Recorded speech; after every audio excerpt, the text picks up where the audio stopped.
Everything changes in a matter of seconds in the NFL. Just a snap of the fingers, one blown coverage, one bad step on the turf, and an entire era can come crashing down. But for the Indianapolis Colts, the collision course toward absolute destruction or, ultimate redemption hasn't just been seconds in the making. This has been building, quietly and loudly, for nearly a decade. Look, the margin for error, it's completely gone. The excuses that fans and media alike have heard for years, they've evaporated into thin air. Welcome to this NFL Nexus Explainer. I am your host, and today we are diving deep, and I mean deep, into the terrifying do-or-die stakes surrounding the Colts as they crash headfirst into the 2026 season. We're going to look at the catastrophic injuries, the incredibly desperate gambles on youth, and the deafening tick of the clock that hovers over this entire franchise. Make sure you subscribe to the channel right now to survive this incredibly intense season with us. Trust me, you absolutely will not want to miss a single breakdown we've got coming your way. So you have to ask yourself, will this actually be the end? We're entering the 2026 training camp, and for the Indianapolis Colts, it marks their final scheduled residency at the Grand Park Sports Campus in Westfield, Indiana. If you've ever been there, you know the vibe. You can smell the freshly cut grass, you hear those familiar piercing whistles, the sharp, violent crack of pads echoing across those sprawling practice fields one last time. But honestly, if you're standing on the sidelines this year, an incredibly heavy, suffocating atmosphere just hangs over the turf. The big question in the air isn't just about whether they're going to find a fancy new venue next summer. No. The real question, the one echoing through the darkest, quietest halls of the front office right now, is whether this specific training camp is going to serve as the final, tragic chapter for this entire regime. Chapter 1. A Regime on the Brink. The National Football League is just a wildly unforgiving landscape. It's a place where patience is arguably the rarest of all commodities. And for General Manager Chris Ballard, well, whatever patience was left in the vault has finally definitively run dry. The years of preaching the process, you know what I mean? The methodical, hyper-cautious team building, the enduring of a seemingly endless, spinning carousel of veteran quarterbacks, the constant asking for just a little more time to let things bake, that era is officially over. The ownership trio has stepped in, and they are not playing around. They've looked at the painfully inconsistent product on the field, they've felt this mounting, suffocating pressure from a starved, absolutely desperate fan base, and they've drawn a massive line in the sand. One last chance to right their wrongs. I really want you to let those words sink in for a second. Carly Arce-Gordon, Kalen Jackson, and Casey Foyt are not mincing their words anymore. After years of frankly maddening mediocrity, the ultimate ultimatum has been delivered to this front office. And let's be clear, this isn't a friendly suggestion over a cup of coffee. It is a mandate. The front office has to categorically prove that their grand vision just required a decade of trial and error to finally pop. If they fail to show that, the teardown is going to be total. It will be sweeping, and it will be merciless. Let's rewind a bit to 2018. That was the year the Chris Ballard era truly set up shop at Grand Park. Think back to how much hope there was back then. There was this genuine, palpable belief in building a sustainable, homegrown powerhouse that would just absolutely dominate the AFC for a decade. Fast forward to now, July 2026, the final camp at Grand Park. Honestly, it would be a cruel, agonizing twist of irony for the annual trips to Westfield to end at the exact same moment the Ballard era inevitably collapses in on itself. And the clock, it's ticking relentlessly towards September 13th, Week 1. A brutal, primetime collision awaits against the Baltimore Ravens. That is not a team you want to face when you're still figuring things out. Every single rep in the sweltering summer heat, every single grueling late-night film session between now and that date carries the crushing, undeniable weight of an entire franchise's survival. Chapter 2. Rehab, Returns, and Risk. Look, if the Colts are going to miraculously save their jobs, and by extension, their season, they absolutely need their soldiers out there on the field. But here's the terrifying reality. They are not walking into this do-or-die campaign at full strength. Not even close. They're limping, they are bruised, they are relying on bodies that have been broken, surgically repaired, and stitched back together, basically hoping against all scientific logic that human anatomy can withstand the brutal car crash violence of the gridiron one more time. Let's start with starting quarterback Daniel Jones, a devastating Achilles tear in Week 14 of last year. For those who don't know, this is an injury that literally severs the thickest, most crucial tendon in the human body. It robs a player of their explosive foundation, their sheer ability to plant their foot in the ground and drive a football downfield. Yes, the reports say he is on track for Week 1 against the Ravens, but training camp is going to be his first time facing a live simulated pass rush. Will that surgically repaired tendon actually hold up when a 300-pound defensive tackle violently collapses the pocket around him? And maybe more importantly, will the psychological scar paralyze his decision-making? Then you pivot to the absolute anchor of the defense, DeForest Buckner, a herniated disc. We're talking about an injury so terrifyingly close to the spinal cord, sending these numbing, agonizing shockwaves down his arms that he openly contemplated walking away from the game of football forever.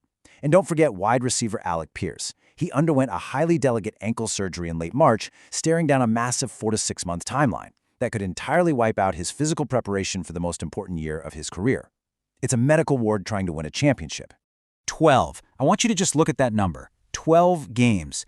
That is the exact number of games the star interior defender DeForest Buckner has missed in just the past 2 seasons alone.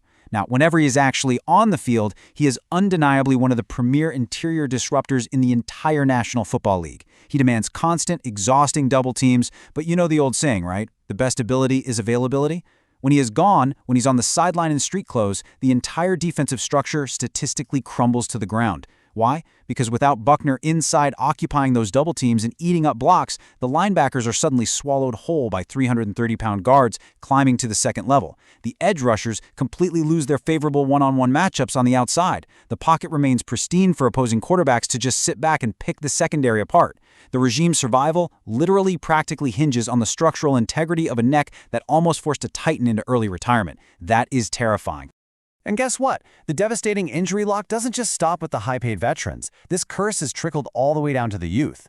Justin Wally, Hunter Wohler, both of these guys suffered catastrophic season-ending injuries as rookies during the preseason. Wally went down with a torn ACL. Wohler suffered a brutal Lisfranc foot injury.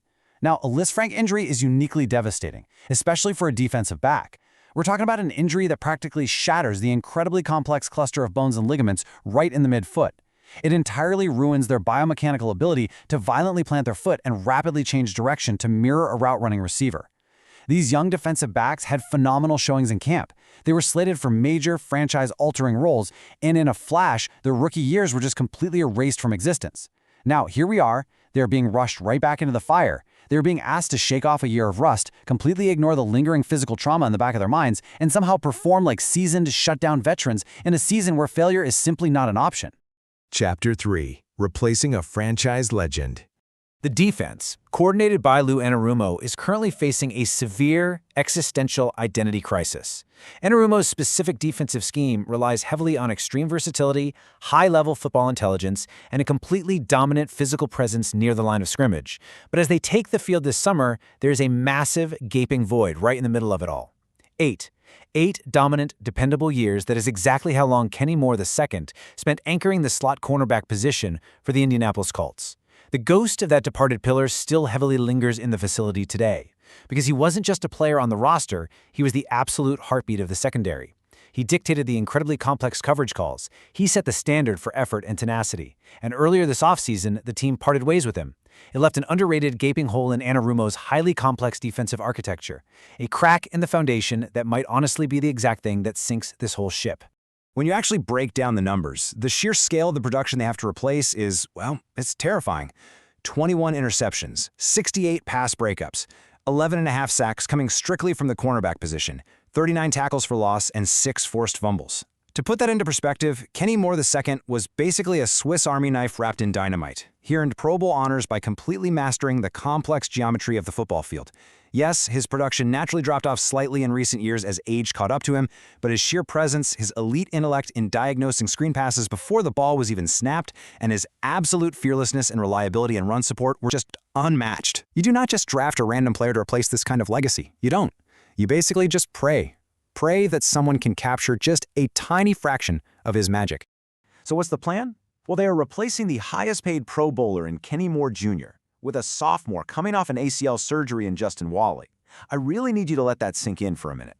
They are betting the absolute fate of Lou Anarumo's secondary on a player who had his entire rookie season completely wiped out by a devastating knee injury.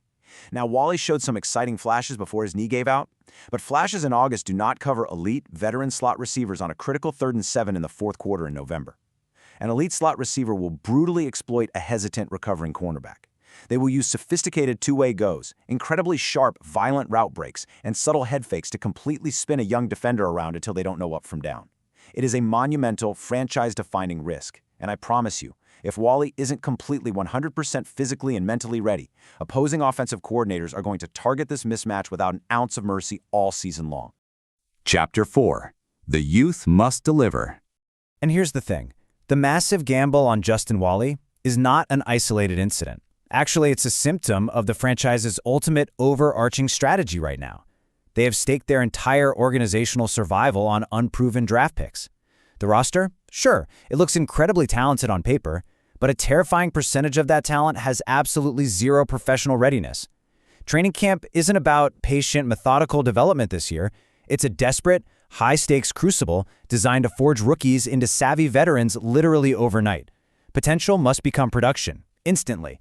The 2025 and 2026 draft classes, they do not get the luxury of a redshirt year. They do not have the time to sit quietly on the bench, watch the veterans, and slowly, comfortably adjust to the blistering, violent speed of the NFL game. The ownership has demanded immediate results. If these young players make standard rookie mistakes in September, Chris Ballard will be packing up boxes and cleaning out his office in January. They have to execute flawlessly, from the very first snap. No pressure, right? Just listen to this chilling roll call of players they are leaning on. C.J. Allen, a rookie linebacker, expected to start, basically forced to immediately diagnose insanely complex NFL blocking schemes in milliseconds. A.J. Halsey, a rookie safety, thrust right into a starting role, heavily responsible for not blowing deep coverages against elite laser-accurate quarterbacks. Bryce Botcher, a rookie linebacker desperately needed for highly critical passing down sub-packages, tasked with covering freakishly athletic tight ends in completely open space. Jalen Travis and Jalen Tumiloa, Year 2 players expected to suddenly become full-time starters and hold their ground in the trenches against mammoth, seasoned NFL offensive tackles. The sheer volume of young, completely unproven bodies being asked to hold the line for this defense is staggering. The Colts might sound confident in their transition when they talk to the media, but raw confidence doesn't physically stop a 320-pound pulling guard coming downhill at you. They have to prove they belong immediately. Now, amidst all this terrifying uncertainty, there is one single shining beacon of proven success from this recent youth movement.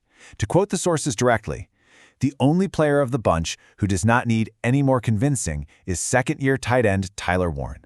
Tyler Warren burst onto the scene as a rookie, absolutely dominating the middle of the field, making highlight reel catches, and rightfully earned Pro Bowl honors right out of the gate. But honestly, he is the rare exception that proves the terrifying rule. Aside from Warren's sheer brilliance, every single other young player the Colts are heavily relying upon is a massive, season-defining question mark waiting to happen. Chapter 5. The Breakout Mandate. So it's not enough for these rookies to merely survive out there. For this front office regime to keep its grip on the franchise, the players they drafted specifically to be superstars must actually finally evolve into superstars. Third-year defensive end Laiatu Latu is the absolute pinnacle of this mandate. The guy has shown immense flashes, right? Earning these lofty, sky-high comparisons to the T.J. Watt standard coming out of college, but flashes in a few games are no longer acceptable. He must fully develop the violent, heavy hand usage and the relentless low-pad bend around the edge that separates good players from premier pass rushers. The entire 2026 season more or less hinges on his expected massive emergence. Double-digit sacks aren't just a hopeful, optimistic prediction for Latu this year. They are an absolute, non-negotiable requirement to keep this defense afloat. He must become the kind of player that opposing offensive coordinators literally lose sleep over, forcing them to slide their protections, double-team him, and mathematically open up opportunities for the rest of the defense to eat. And while Latu is the required linchpin on the defensive side of the ball, the offense demands its own massive evolutions. Enter fourth-year wide receiver Josh Downs and third-year center Tanner Bortolini. They must become undeniable, terrifying threats in their own right. Downs has to definitively prove he can consistently beat elite, physical press man coverage and be an ultra-reliable safety blanket for recovering Daniel Jones. If Jones is panicked in the pocket, Downs has to be open. Bortolini's task is arguably even more daunting. He must anchor the very middle of the offensive line with absolute authority. We're talking about a young guy tasked with making the rapid-fire pre-snap protection calls, accurately identifying the Mike linebacker, and ensuring the quarterback actually stays upright against disguised, highly complex blitz packages. If Downs and Bortolini fail to step up into these monumental roles, the offensive engine will stall, the protection will violently collapse, and the entire regime will fall right along with it. So what does this all mean? We have examined the brutal biomechanics or the injuries they're facing. We have seen the colossal, unprecedented gamble on unproven youth. We know the absolute mandate for immediate stardom from their recent draft picks, and it all boils down to this chilling, unavoidable reality from our sources. Their success in the 2026-2027 season will ultimately determine the fate of the franchise. That's the whole shebang. As the pads finally come on at Grand Park, there is no safety net left underneath them. If Daniel Jones' surgically repaired Achilles fails to hold up, if Justin Wally gets repeatedly exposed by veteran slot receivers in the deep waters of the fourth quarter, if Laiatu Latu doesn't find that elite edge bend to reach double-digit sacks, the catastrophic consequences are basically set in stone. The Chris Ballard era will end. Look, the stakes literally could not be higher, and we are going to be tracking every single snap, every single wild rumor, and every single breaking development right here on NFL Nexus. I want you to go down below right now, hit that like button for this explainer, and comment your breakout predictions. Who is going to step up and heroically save the Colts this year? Or, conversely, who is going to completely fall flat under the immense, crushing pressure? Let me know in the comments. I read all of them. And to support this Deep Dive Explainer series and get exclusive access to our content, support the channel by becoming a channel member today. We can't do it without you. We're going to leave you with this final, lingering thought to echo in your mind as the countdown to Week 1 officially begins. With everything on the line and the whole NFL watching, will the youth actually deliver on the grandest stage, or is the Ballard era already completely out of time? We will see you on the next Explainer.